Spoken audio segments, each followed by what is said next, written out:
Bismillahirrahmanirrahim. Assalamualaikum warahmatullahi wabarakatuh.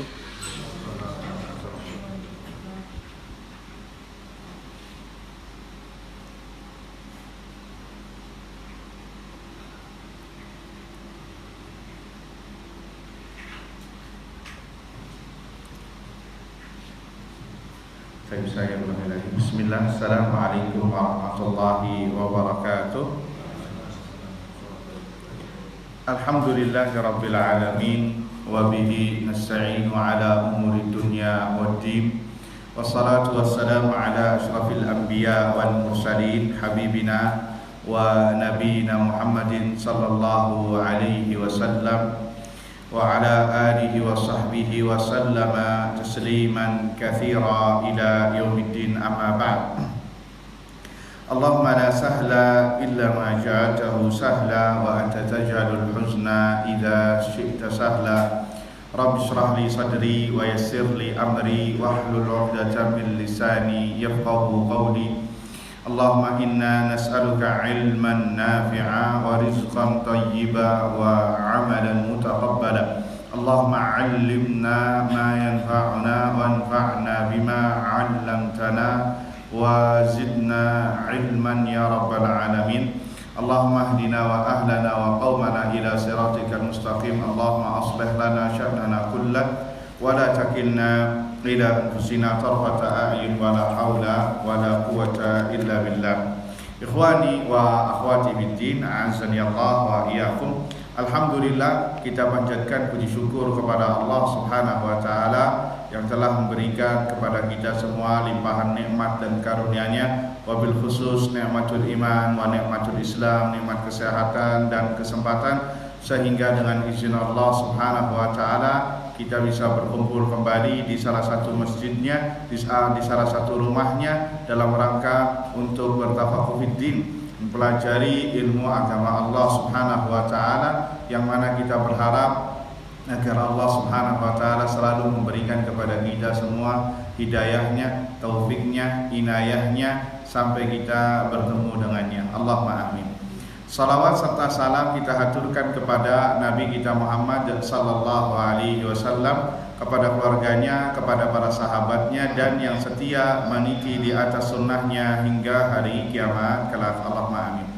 Ikhwani wa akhwati biddin, jamaah salat maghrib yang semoga dirahmati Allah azza wajalla, kembali membahas kitab Qawaidul Arba', 4 dasar dalam memahami tauhid dalam beragama, karya Syekh Muhammad At-Tamimi rahimahullahu taala. Kita masih berkutat di kaidah yang ketiga, ya, kaidah yang ketiga, bahwasannya di kaidah ketiga ini kita review sebentar ya sebelum melanjutkan pembahasan. Bahwasanya di kaidah ketiga ini Nabi SAW hidup di zaman orang-orang yang banyak menyembah selain Allah Subhanahu wa taala. Ada yang menyembah malaikat, ada yang menyembah para nabi dan orang-orang saleh, ada yang menyembah pohon dan batu, dan ada yang menyembah matahari, bulan. Akan tetapi Rasulullah tidak membedakan mereka semua, mereka menjadikan sama. Mereka orang-orang yang musyrikin yang harus didakwahi, yang harus diberikan kebenaran kepada mereka sampai datang al-haq, ya, bahkan sampai diperangi oleh Nabi SAW. Kemudian pertemuan selanjutnya waktu itu kita sebutkan secara terperinci dalil-dalil bahwa sesembahan selain Allah Azza wa Jalla adalah batil, ya, baik itu dalil terperinci dari Al-Quran disebutkan, ya, dalil penyembahan kepada matahari dan bulan, itu juga dibantah oleh Allah Azza wa Jalla bahwasanya ibadah ini adalah batil. La tasjudu lisyamsi wala lil qamari wasjudu lillahi alladzi khalaqahunna in kuntum iyyahu ta'budun. Ya, janganlah kalian menyembah matahari dan bulan karena itu bagian dari tanda-tanda kekuasaan Allah, bagian dari makhluknya, maka jangan menyembah matahari dan bulan. Akan tetapi sembahlah Allah Subhanahu wa taala, yang mana Allah lah yang menciptakan matahari dan bulan, jika kalian beribadah kepadanya. Kemudian juga dalil yang disebutkan oleh Allah, dalil bahwasannya menyembah malaikat pun, makhluk yang terdekat dengan Allah pun jam sama, tidak diperbolehkan beribadah kepada malaikat. Allah Azza wa Jalla berfirman dalam surah Al-Imran ayat 80, wala ya'murukum an tattakhidul malaikata wan nabiyyina arbaba, dan mereka tidak mengatakan jadikanlah para malaikat dan para nabi sebagai rabb-rabb sesembahan selain Allah Subhanahu wa taala. Ini menunjukkan malaikat pun sama, ya, tidak boleh diibadahi. Kemudian dalil para nabi, artinya para nabi pun sama, tidak boleh disembah, diibadahi. Karena sekali lagi ibadah ini hanya ditujukan kepada Allah. Ibadah adalah haknya Allah Subhanahu wa taala, dan kita diciptakan di dunia ini, diadakan di dunia ini dalam rangka hanya mengubudiyah,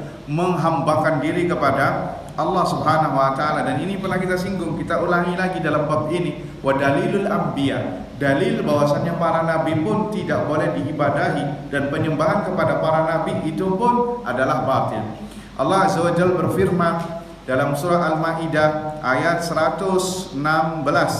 Allah mengatakan tentang Nabi Isa di persidangan nanti di hari kiamat, di hari hisab, ya, wa idz qala Allah ya Isa ibn Maryam a anta qulta lin-nas ittakhiduni wa ummiya ilahaini min dunillah. Tatkala Allah mengatakan kepada Isa putra Maryam, ya, apakah engkau pernah mengatakan wahai Isa kepada manusia, jadikanlah aku dan ibuku Maryam ilahaini min dunillah, sebagai Tuhan sesembahan selain Allah Azza wa Jalla? Maka jawaban Nabi Isa adalah qala subhanak, maha suci engkau ya Allah, ma yakunu li an aqula ma laysa li bihaq, ya, tidaklah pantas bagiku untuk mengatakan kalimat yang tidak semestinya aku katakan, karena itu bukan porsiku, karena itu bukan hakku, karena itu bukan adalah wejanganku atau kedudukanku, ya. In kuntu qultuhu faqad alimta, karena tatkala aku mengatakannya, pernah mengatakan demikian, maka engkau lebih tahu ya Allah, engkau pasti sudah mengetahuinya, karena tugas aku adalah mengajak manusia untuk beribadah kepada Allah Azza wa Jalla, mengajak Bani Israel secara umum, karena Nabi Isa diutus untuk Bani Israel, ya, menyembah Allah Subhanahu wa taala, dan itu sudah dipatenkan sama Allah dalam Al-Qur'an, ya Bani Israel ibudullaha rabbi wa rabbakum innahu man yusyrik billah faqad harramallahu alaihil jannah wa ma'wahun nar wa ma lidh-dhalimina min ansar. Wahai Bani Israel, ini perkataan Nabi Isa yang diabadikan dalam Al-Quran.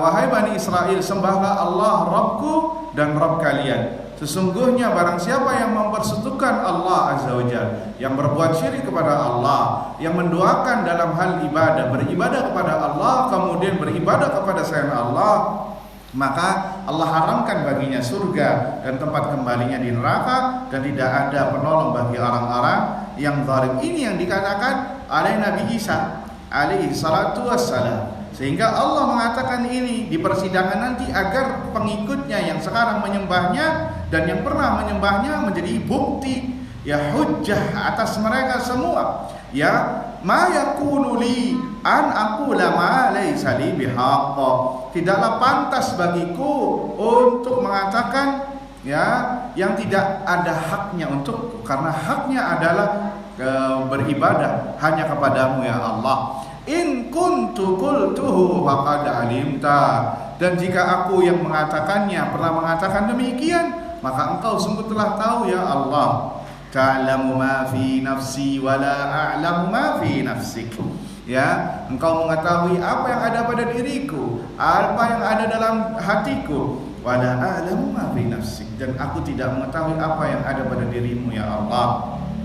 Innaka anta allamul ghuyub, sesungguhnya engkau ya Allah maha mengetahui yang gaib. Di sini lihat Nabi Isa alaihissalatu wassalam sebagai example yang disebutkan dalam Al-Quran, dan Nabi Isa adalah seorang nabi, seorang rasul, bahkan bagian dari ulul azmi minar rusul, ya, rasul-rasul yang bagian dari ulul azmi, Nuh, Ibrahim, Musa, Isa, dan Nabi Muhammad sallallahu alaihi wasallam. Dan beliau termasuk orang yang saleh, orang yang pilihan Allah Subhanahu wa taala, wali dari auliyaillah, wali dari wali-wali Allah Subhanahu wa taala. Walaupun demikian tetap tidak diperkenankan untuk beribadah kepadanya, dan ibadah kepadanya tidak mendapatkan manfaat dan madarat, karena sekali lagi ibadah adalah haknya Allah Subhanahu wa taala, hak yang paling mendasar yang harus ditujukan seorang hamba kepada Allah Subhanahu wa taala. Fawajaba ifradullahi bil ibadah, sehingga wajib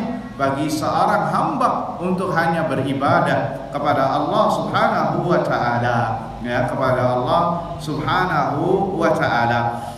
Ikhwani fiddin, azani Allah wa iyyakum. Ini dalil secara tegas mengatakan bahwa kepada para nabi pun kita tidak boleh memberikan ibadah, porsi ibadah kita, entah itu sholat, entah itu puasa, entah itu berdoa, meminta hajat kepada para nabi tidak diperbolehkan, karena ini harus ditujukan kepada Allah Subhanahu wa taala. Ini dalil para nabi dan para rasul alaihi salatu wasallam, yang mana ini adalah barisan terdepan yang termulia dari manusia. Ya, manusia yang terbaik adalah para nabi, tetap tidak diperbolehkan.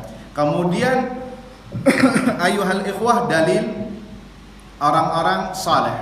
Sekarang tadi dalilnya para nabi, sekarang dalil para orang-orang saleh. Bolehkah dijadikan sebagai diselewengkan ibadah kita kepada selain Allah Subhanahu wa taala? Ya, disebutkan di dalam surat Al-Isra ayat 57. Allah Azza wa Jal berfirman, ya, ini bahwasanya dalil memberikan kepada orang saleh ibadah tetap tidak diperbolehkan. Kalau tadi aja para nabi tidak diperbolehkan, apalagi yang kedudukannya di bawah nabi, termasuk orang-orang saleh. Dalilnya soal Isra 57, Allah berfirman, ulaika alladzina yad'una yabtaguna ila rabbihimul wasilata ayyuhum aqrab wa yarjuna rahmatahu wa yakhafuna azaba inna azaba rabbika kana mahdzura. Kata Allah Azza wa Jalla, ya, ulaika mereka orang-orang yang berdoa, ya betaguna, yang berdoa, yang beribadah, ya betaguna ila rabbihimul wasilata, yang mana mereka mencari wasilah, mencari amal saleh yang mendekatkan diri kepada Allah Azza wa Jal. Ayyuhum aqrab, siapakah di antara mereka yang paling terdekat? Wa yarjuna rahmatahu, mereka berharap rahmat Allah Azza wa Jal. Wa yakhafuna azaba, dan mereka ya sangat takut terhadap azab Allah Subhanahu wa taala. Inna azaba rabbika kana mahdzura, dan azab Rabbmu itu sangat ditakuti. Kembali kepada ayat ini. Ayat ini diturunkan, kata para ulama, fil ladzina yad'una Uzairan wa Isa was salihin. Ayat ini diturunkan untuk untuk menyinggung orang-orang yang berdoa, yang beribadah kepada Uzair, yang sekarang jadikan Rabbnya atau Tuhannya Bani Israel, Yahud, wa Isa, Nabi Isa, dan orang-orang saleh. Mereka mengatakan, ya orang-orang yang menjadikan orang-orang saleh, Nabi Isa, Uzair sebagai sesembahan selain Allah, fa innahum ihtajju wa qalu bi anna innama natawajjahu bil ibadati li unasin yuhibbuhumullah. Sesungguhnya kami hanya mendekatkan diri kepada manusia yang sudah dipilih oleh Allah, yang dicintai oleh Allah Azza wa Jalla. Fa nahnu nuwali awliya Allah, karena kami sedang berloyal kepada wali Allah, kata mereka, sampai menghambakan diri kepada wali Allah Azza wa Jalla. Fa kaifa ta'ibuna alaina dzalik, mereka mengatakan, kenapa kalian membenci perkara kami, perbuatan kami? Toh kami ini sedang menyanjung, mengagungkan mereka. Itu hujahnya mereka yang menjadikan orang-orang saleh, diantaranya Isa, diantaranya Uzair, dan orang-orang saleh lainnya dijadikan sebagai sesembahan selain Allah Azza wa Jalla. Mereka berdalih dengan ini, kita sesungguhnya sedang mengagungkan mereka. Ya, maka jangan engkau mencela kami. Maka kita jawab, maka Allah menjawab, fa ankarallahu azza wa jalla alaihim. Maka Allah mengingkari perbuatan mereka dengan menurunkan ayat ini, ulaikal ladzina yad'una yabtaguna ila rabbihimul wasilata ayyuhumul aqrab. Mereka yang dijadikan berdoa kepadanya, sejatinya mereka itu berdoa kepada Allah, meminta kedekatan kepada Allah Subhanahu wa taala. Seakan-akan Allah mengasih tahu, nih lihat, orang yang kalian sembah ini sejatinya dia ini menyembah Allah Azza wa Jalla. Ngapain? Meminta kepada sesama manusia, sesama hamba Allah Subhanahu wa taala. Ya, sesama hamba Allah Subhanahu wa taala. Maka di sini Allah mengingkari perbuatan mereka. Wa bayyana anna ma tad'un ayyuhan nas min duni yad'un Allah. Allah menjelaskan bahwasanya kalian berdoa kepadanya, sejatinya mereka berdoa kepada Allah Azza wa Jalla. Mereka meminta kepada Allah, mereka mengharap kepada Allah, mereka takut kepada Allah Subhanahu wa taala. Seakan-akan Allah mengatakan, maka jadilah Anda seperti mereka. Ikutilah jejak mereka. Kalau Anda ingin mengagungkan orang saleh, maka ikuti cara mereka, bukan dikultuskan sampai terjadi penghambaan kepada selain Allah Subhanahu wa taala. Makanya di sini disebutkan oleh para ulama, fa inna ulaikal ashkhas alladzina tad'unahum min dunillah yabtaguna ila rabbihimul wasilah. Mereka orang-orang yang dikultuskan tadi, yang sampai dijadikan Rabb selain Allah tadi, mereka ini berdoa kepada Allah, yabtaguna ila rabbihimul wasilah. Mereka berharap kepada Allah Azza wa Jalla al-wasilah, yakni amal saleh yang mendekatkan mereka kepada Allah Subhanahu wa taala, ya, mendekatkan kepada Allah Subhanahu wa taala. Maka ikutilah cara mereka, bukan sampai dikultuskan. Nah, ini maksud dari ayat yang disebutkan Allah Subhanahu wa taala, amma idza da'awtumuhu min dunillah. Adapun jika kalian menjadikan mereka sebagai sesembahan, sampai berdoa kepada mereka, berharap kepada mereka, beristighosah kepada mereka yang sudah mayyit, sudah mati, meminta kepada mereka, ya, fa innakum lam tasiru ala tariqatihi. Maka kata Allah, kalian ini belum mengikuti jejak mereka. Kalian tidak mencintai mereka. Kalian tidak mengikuti jalan yang seharusnya ditempuh, ya. Wa in kuntum mu'azzimina lahum, walaupun kalian ini mengagungkannya, walaupun kalian ini, ya, benar-benar cinta, tetapi sejatinya kalian tidak mengagungkan, kalian tidak cinta. Karena sejatinya orang saleh itu tidak bakal ridho ketika masa hidupnya dilakukan demikian. Kalau orang itu benar-benar saleh, pasti tidak ridho dia diagungkan sebagaimana di atas porsinya. Naam, orang terkadang memiliki kesalehan yang mana harus dihormati, itu ada porsinya. Tetapi kalau sampai berlebihan, sampai offset, maka mereka tidak ridho. Makanya Allah ingin membuktikan kepada manusia yang mengagungkan Isa bin Maryam, nanti di hari kiamat Isa berlepas diri kepada mereka.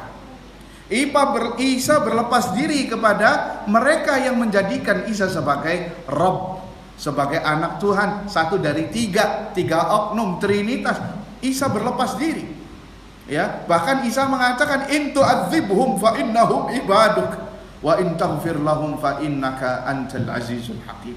Kalau engkau azab mereka, ya Allah, silahkan, itu adalah hambamu. Isa berlepas diri. Jika engkau mengampuni mereka, innaka antal azizul hakim, sesungguhnya engkau maha perkasa dan maha bijaksana. Tuh lihat, Isa berlepas diri, tidak mau ikut campur. Kenapa? Karena ini di luar ranah yang seharusnya, di luar ranah Isa, yang tidak boleh Isa masuk dalam bab ini. Sama-sama manusia, sama-sama hamba Allah Azza wa Jalla, yang sama-sama menyembah Allah, tidak boleh diagungkan sama sekali. Dan itu berlaku bukan kepada Isa saja, kepada seluruh manusia. Bahkan kepada Nabi Muhammad pun kita tidak boleh menyembah, dan Nabi Muhammad pun tidak ridho demikian.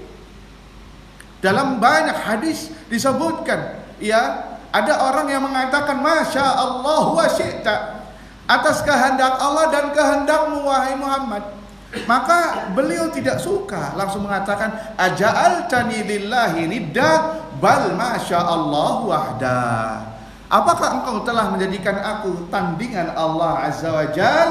Ya, bahkan katakan atas kehendak Allah saja. Padahal ini masalah kehendak, bukan masalah penyembahan. Tapi Nabi menutup rapat-rapat, jangan sampai manusia berlebihan kepadanya, melebihi kadar yang telah Allah berikan kepada Nabi sallallahu alaihi wasallam. Sehingga ini yang dimaksudkan ayyuhal ikhwah hadirin wal hadirat yang dirahmati Allah Subhanahu wa taala, ayyuhum aqrab.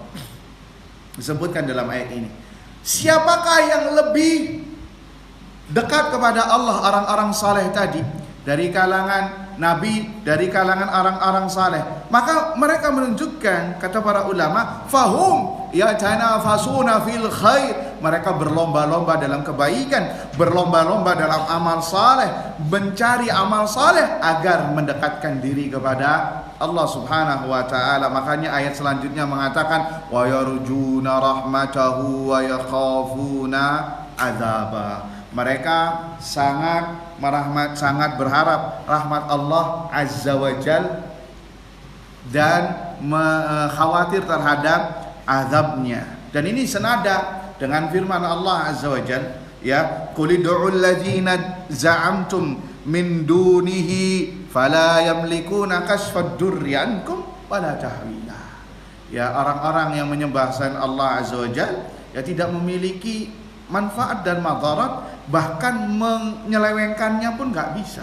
Sama, mau nabi, mau orang soleh, tidak memberikan manfaat. Karena yang memberikan manfaat hanya siapa? Allah Azza wa Jalla. Yang memberikan madarat adalah siapa?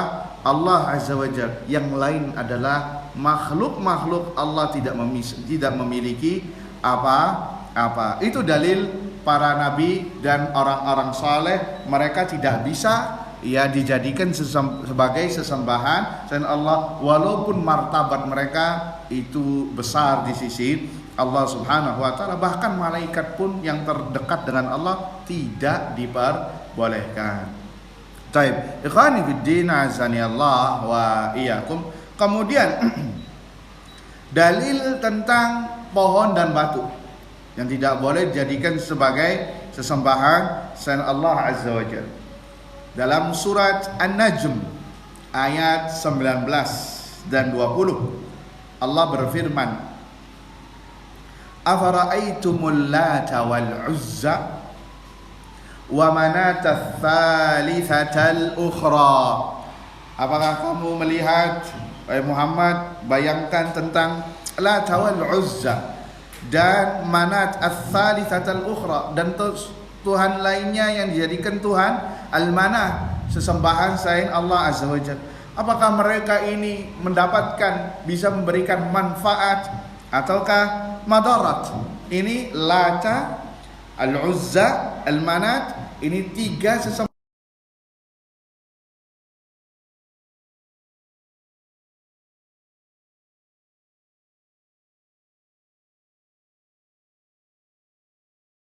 sebagai sesembahan selain Allah Subhanahu wa taala di zaman Nabi sallallahu alaihi wasallam.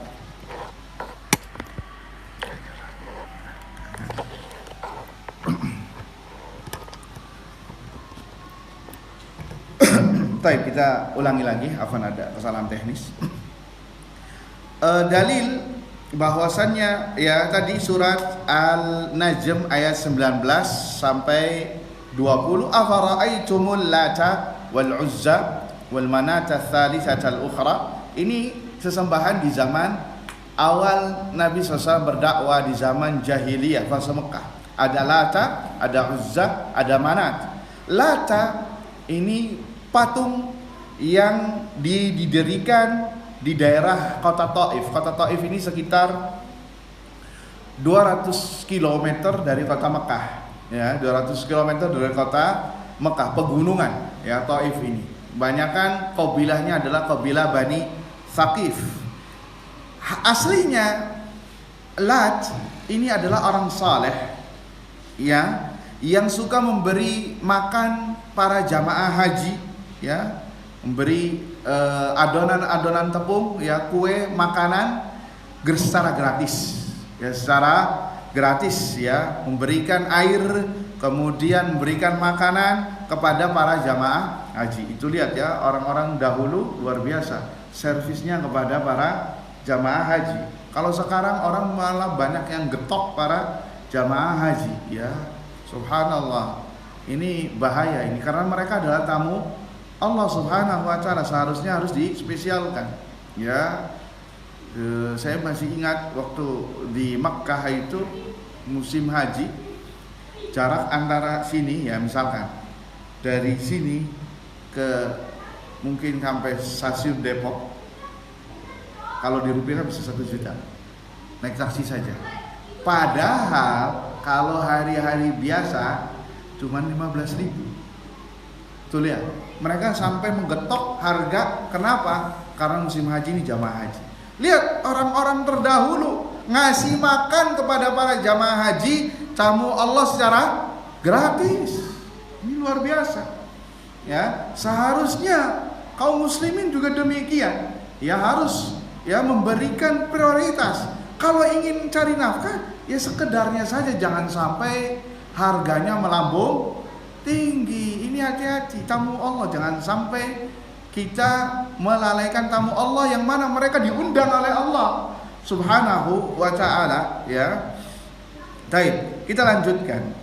Tatkala Laca ini mati, ya, meninggal, dan dia adalah orang saleh, akhirnya manusia membuatkan patung di atas kuburannya atau membuatkan bangunan di atas kuburannya dalam rangka untuk mengenang, ya, dalam rangka untuk mengenang bahwasanya ini adalah orang soleh, sebagai panutan, sebagai suri tauladan, ya, sebagai, ya, niatnya sih baik, bagus, agar kalau setiap melihat dia kita terinspirasi dengan perbuatan yang selama ini ngasih para jamaah haji, ya, makanan secara gratis.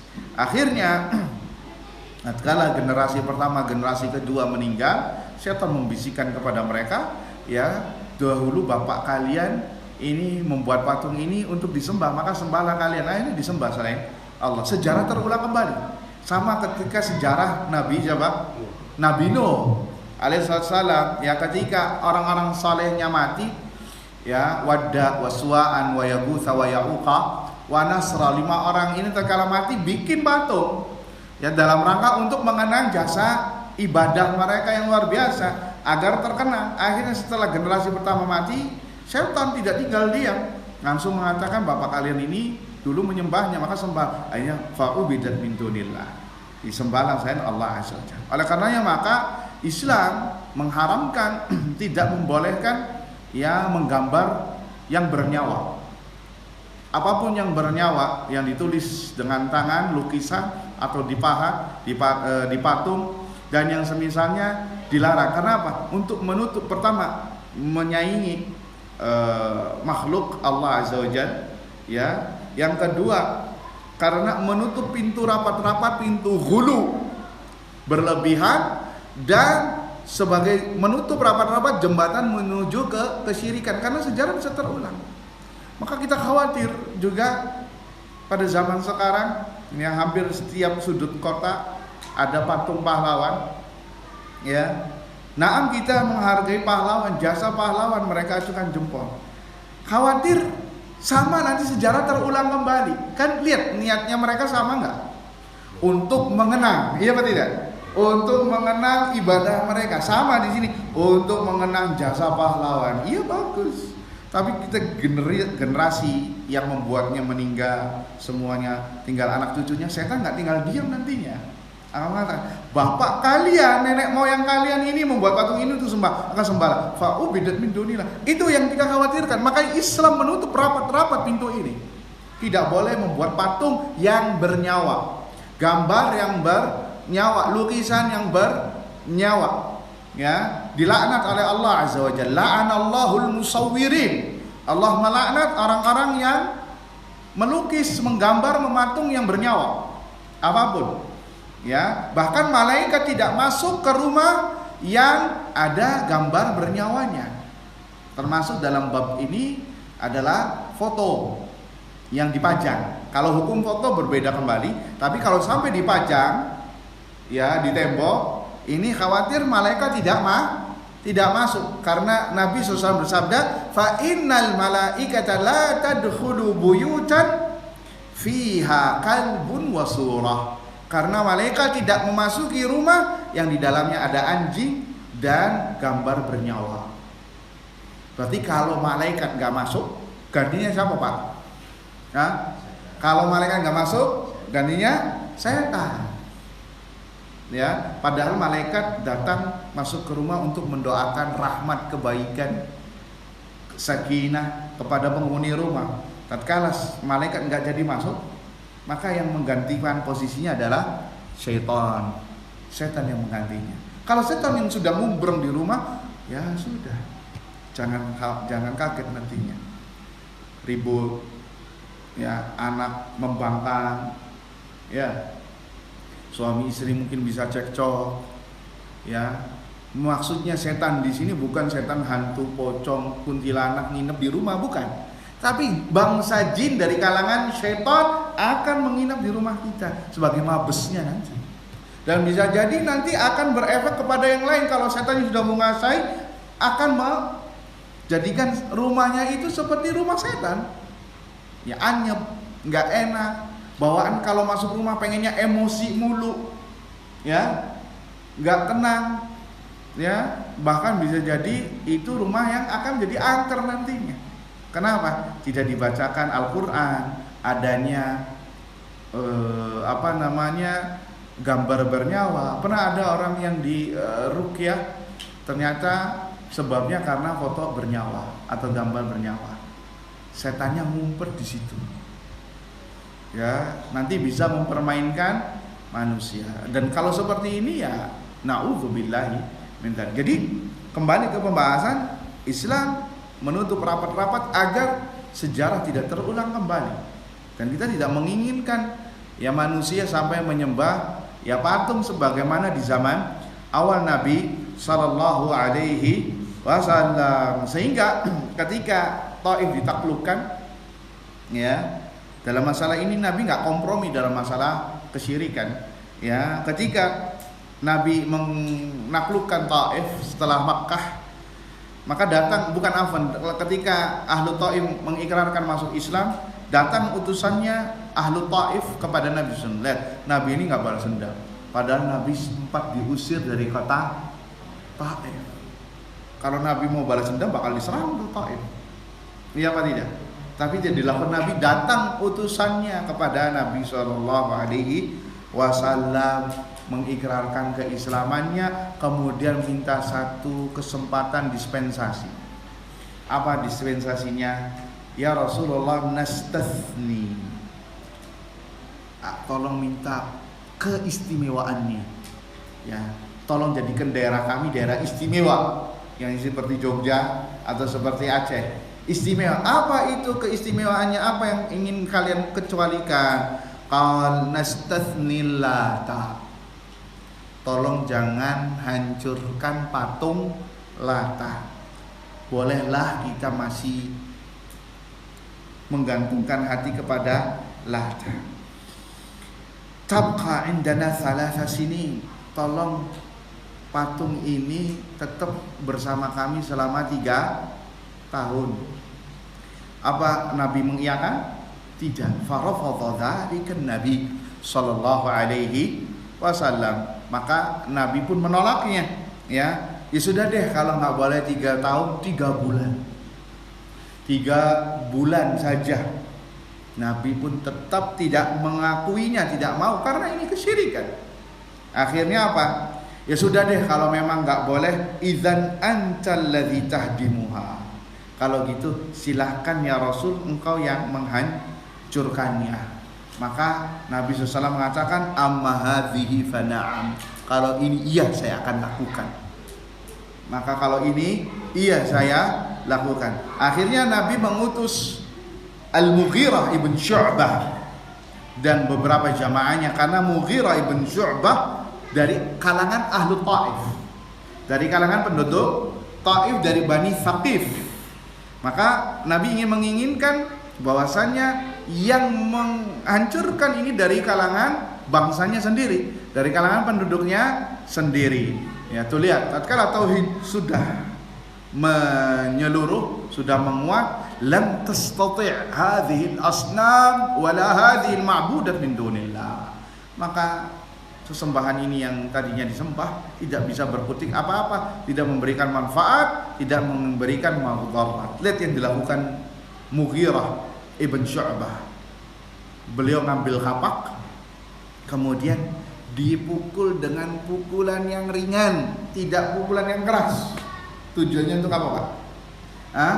Dipukul dengan pukulan ringan, thumma saqat, kemudian berjatuhan patung-patung tersebut, ya, babatuan tersebut, ya. Fafarihu bidzalik, maka penduduk Taif bergembira. Kayak sudah hilang borgol yang berada dalam hatinya yang selama ini mengekangnya. Wasah muntasiri, dan mereka bereforia, berteriak-teriak saking bangganya. Maka kata Mughirah mengabarkan, kenapa? Tahu nggak kalian kenapa aku ini memukul patung ini dengan pukulan yang ringan, tidak kuat, tapi langsung jatuh. Ma aradtu illa an akhtabira ukulakum. Aku ingin mengetes dan ingin menghabarkan kepada kalian tentang kewarasan akal kalian. Lihat, hijaratun kaifatan fawatadur. Lihat, ini hanyalah bebatuan, bisa memberikan manfaat, bisa memberikan madarat. Bagaimana bisa memberikan manfaat dan madarat? Ya, hanya dipukul sekecil pun langsung berjatuhan dan tidak ada yang bisa menghalanginya. Dan patung tersebut pun tidak bisa berbuat apa-apa. Tsumma akhadzal ma'ul fahadamahu amamahu, kemudian menghancurkan semuanya. Maka ini Lata adalah sebuah bebatuan yang ada di kuburan orang saleh di kota Taif. Maka Allah kembangkan tatkala tauhid ini menyebar di tempat tersebut. Dan sampai sekarang, ya ikhwah, Taif kotanya kota ulama. Sampai sekarang kota yang melahirkan banyak ulama, banyak para hafalan Al-Quran, penghafal Al-Quran. Padahal dahulu ini yang mengusir Nabi SAW. Tapi berkat kesabaran Nabi SAW ba'dallah, setelah Allah, dan mungkin bagian dari doa yang Allah ijabahkan dari doanya Nabi SAW, tatkala dikasih paparan, dikasih tawaran sama malaikat, ya, setelah Nabi bergelimang darah kakinya, ya, karena dihujani batu sama penduduk Taif, dilempari. Apa kata malaikat? Ya wahai Rasulullah, sekiranya engkau memerintahkanku untuk menjatuhkan dua gunung ini sekarang untuk ditimpakan kepada mereka, saya lakukan. Maka kata Nabi SAW, la, tidak, jangan, saya tidak mau itu. Bal arjullah azza wa jal an yukhrija min aslabihim man ya'budullah wa la yusyriku bihi syai'an. Bahkan aku berharap, meminta kepada Allah agar nanti ada anak keturunannya yang menyembah Allah dan tidak berbuat syirik. Subhanallah, Allah ijabah doa ini. Tatkala Rasulullah sallallahu alaihi wasallam wafat, ya, irtaddal Arab, bangsa Arab secara umum murtad. Selain para sahabat tentunya, kecuali 3 kota, Madinah, Mekah, dan Taif. Allahu akbar. Ini bukti Allah mengijabah doa Nabi SAW. Dan sampai sekarang ayyuhal ikhwah, kata Taif melahirkan para ulama, melahirkan para hufaz Quran. Sampai dulu ada namanya, sekarang ini Saifiyah, ini bulan Saifiyah, bulan musim panas yang mana di Arab Saudi itu libur 3-4 bulan. Ya, sekolahnya itu libur 3-4 bulan, dari TK, SD, SMP, SMA, kuliah itu libur 3 bulan.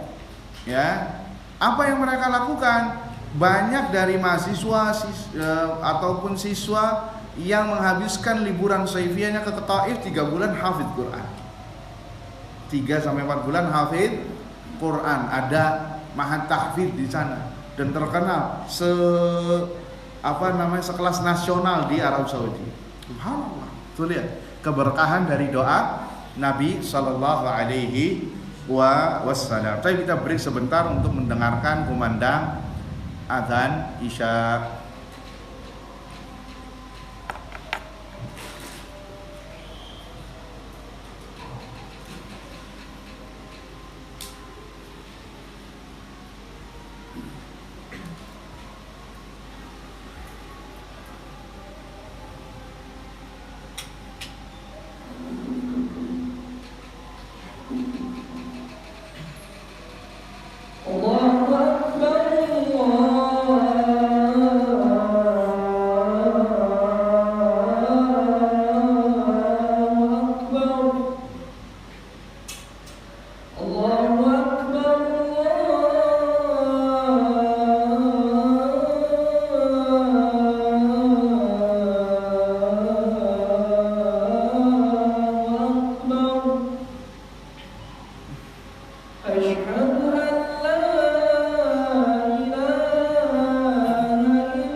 Baik, ayuhal ikhwah, kita lanjutkan. Ada Uzza dan Al-Manat, dan ini kita tutup. Patung Uzza atau sembahan Uzza adalah nama pohon. Qad wada'u 'alaiha bina'an wa sutura, yang sudah dipermaks, dipagari, kalau bahasa kita dikeramatkan, ya. Wahia baina Makkah wa Taif. Pohon ini berada antara Makkah dan Taif, ya. Wa kana ahlu Makkah yu'azzimunaha. Penduduk Mekah ini termasuk yang mengagungkan Uzza. Wa yatawajjahuna ilaiha wa yatlubuna minha. Mereka berharap dari pohon ini, berharap, kemudian meminta hawaij, hajah-hajah, permohonan-permohonan, ya, kepada pohon ini, berdoanya kepada pohon ini, ya. ini penduduk Mekah yang melakukannya. Oleh karenanya maka sebagai contoh kasus penduduk Mekah ini mengagungkan Uzza, ketika di perang Uhud, Abu Sufyan, yang waktu itu masih musyrik, pernah mengatakan di hadapan Nabi Sallallahu Alaihi Wasallam dan para sahabatnya, lana Uzza, lana al-Uzza, wala Uzza lakum. Kami punya Uzza dan kalian tidak punya Uzza. Ya, ini ngomongnya dia di hadapan Nabi SAW. Maka Nabi tidak tinggal diam, ya, Nabi tidak diam, ya. Maka Nabi mengatakan, ajibu, wahai para sahabat, jawab ocehan orang ini. Maka para sahabat mengatakan, mana qul, apa yang harus kita katakan ya Rasul? Maka Nabi mengatakan, lihat, ini orang Arab juga nih, tapi minta fatwanya kepada Nabi, tidak sekarang PDW Pak, tidak seenaknya sendiri, ya, inovasi dan lain sebagainya. Tanya dulu sama ahlul ilm. Maka kata Nabi, qulu, katakanlah, Allah maulana wala maula lakum. Katakanlah kepada Abu Sufyan dan kroco-kroconya ini, kita memiliki Allah sebagai penolong kami dan tidak ada penolong bagi kalian. Tidak ada penolong bagi kalian. Dan itu tujuannya untuk meruntuhkan mental. Ya, Abu Sufyan mengatakan ini lanal uzza wa la uzza lakum, tujuannya untuk merusak mental kaum muslimin sebelum berperang. Akhirnya dibalas sama Nabi dan para sahabatnya, malah dijatuhkan lagi mentalnya mereka. Kita punya Allah, kalian tak punya Allah. Artinya kalian tidak ada penolong dari Allah Azza wa Jalla. Allah tidak menolong kalian, Allah yang akan menolong kami. Itu maksud dari perkataan Nabi Sallallahu Alaihi Wasallam. Sehingga tatkala penaklukan kota Makkah, ya, Nabi SAW mengutus Khalid ibnul Walid, ya, untuk memotong, menebang pohon tersebut karena ini sumber penyakit, yakni sumber penyimpangan yang harus diberantas. Wa kharajat minha imra'atun 'alaiha sya'run nafish faqatalaha. Tatkala ditebang pohon ini, keluarlah seorang perempuan tua yang rambutnya kucel, teriak-teriak. Itu dia adalah jin yang selama ini menyesatkan manusia di balik pohon yang dianggap keramat tadi. Dan itu mirip seperti yang terjadi di negeri kita. Ya, saya sempat mendengar ketika ada pembangunan tol, ya subhanallah. Pembangunan tol, saya nggak mau menyebutkan nama daerahnya. Tolnya seharusnya lurus, Pak. Subhanallah, ketika ada pembangunan, kan ada pengukuran jalan dulu tuh, lahan. Jadi kata pegawainya, ketika diterobong ada pohon yang sudah dikeramatkan, pohon tua. Kalau diterobong pohonnya nggak ada. Ya, ketika diterobong nggak ada, tapi kalau dibuka ada. Ini kalau benar cerita ini, sekali lagi, kalau benar cerita itu permainan apa? Jin. Karena dibalik kesesatan, kesyirikan, tempat peribadatan, banyak jin yang ngumbreng di situ. Lihat, ketika diterobong nggak ada, ya. Ketika pas nggak pakai mata telanjang ada, sehingga apa? Nanti jalan tolnya akhirnya sudah terbuat jalan tolnya. Jalan tolnya berbuat letter S ini. Tuh, subhanallah. Hanya gara-gara apa? Permainan jin, orang jadi takut. Na'udzubillah. Seharusnya tidak boleh takut. Sampai ada lagi cerita orang yang mau motong pohon atau menebang pohon, besoknya didatangi oleh kiriman-kiriman jin dan lain sebagainya. Ya, ini lihat, ini dalilnya nih. Wa kharajat minha imra'ah, keluarlah perempuan tua dari pohon Uzza tersebut. Apa yang dilakukan Khalid? Faqatalaha, dibunuhnya. Karena ini sesat. Tuh lihat, maka jangan gentar terhadap perkara-perkara demikian, ya.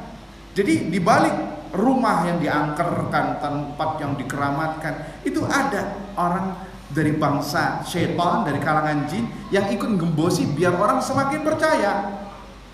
Kalau semakin percaya berarti semakin kuat kepercayaannya, sehingga semakin menyimpang, semakin apa? Jauh dari Allah. Tatkala Anda menyinggung masalah itu, nanti yang berhadapan adalah mereka-mereka yang sudah jadi korbannya jin tadi, karena sudah terlanjur bagian dari lihat sampai pembangunan tol pun dijadikan letter S, gak berani ya terhadap perkara ini. Taib yang terakhir adalah al-manat atau manat, yaitu patung antara Mekah dan Madinah. Dan penduduk Madinah dahulu mengagungkan patung ini, sehingga lihat siapa yang menebasnya, menghancurkannya, Abu Sufyan yang dulu pernah mengatakan kepada Nabi, lana uzza wala uzza lakum. Sekarang menjadi ahlu tauhid, dialah yang menghancurkan patung-patung tadi yang mereka dulu menyembahnya. Inilah hidayah tatkala datang. Inilah hidayah yang tatkala datang seakan-akan manusia kembali dilahirkan kembali. Subhanallah, Allahu Akbar. Semoga kita semua termasuk orang-orang yang selalu mendapatkan hidayah dari Allah Subhanahu wa taala sampai kita diwafatkan olehnya. Jadi inti khulasah di sini bahwa patung-patung, batu-batu, pohon juga sama tidak memberikan manfaat dan madarat, karena ibadah hanya diberikan kepada siapa? Kepada Allah Subhanahu wa taala. Insyaallah kita akan lanjutkan lagi pada pertemuan yang akan datang hadis tentang Abu Waqid Al-Laythi, para sahabat yang melewati pohon yang orang-orang musyrik menggantungkan senjatanya dalam rangka untuk meminta keberkahan. Bagaimana kisah selanjutnya? Insyaallah